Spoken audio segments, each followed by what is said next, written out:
माननीय अखिलेश यादव जी के। जब वहां से सपोर्ट मिलत बात यहाँ तो लोग है बा, लेकिन फिर भी निवेदन है आप लोगों से, कैसे मास्टर?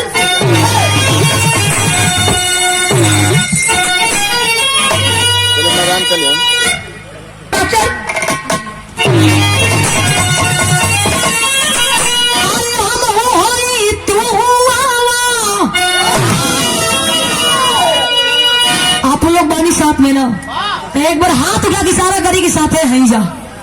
जब इतना लोग बात तो कौन दिक्कत बा? आप लोग उठाई, आप लोगों ने नहीं का दिक्कत?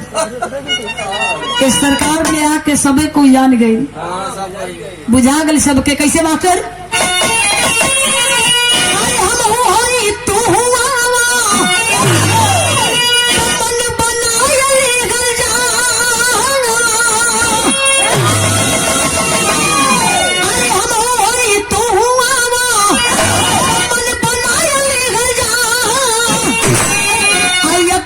भैया जी के सीएम बनाए।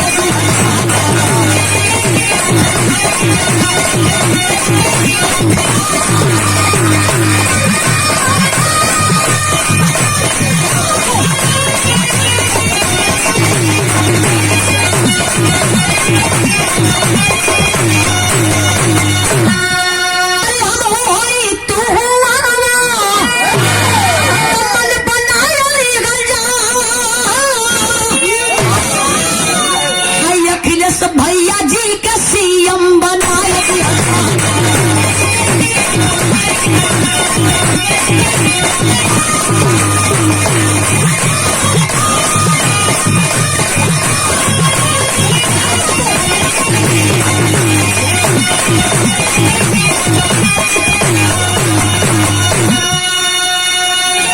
बाबा जी का सरकार 5 साल पूरा हो गई, लेकिन उस सरकार से अब बाबा जी की सरकार से कितना अंतर बा? कैसे मास्टर? अरे सोची हाँ ये भैया, सोची हाँ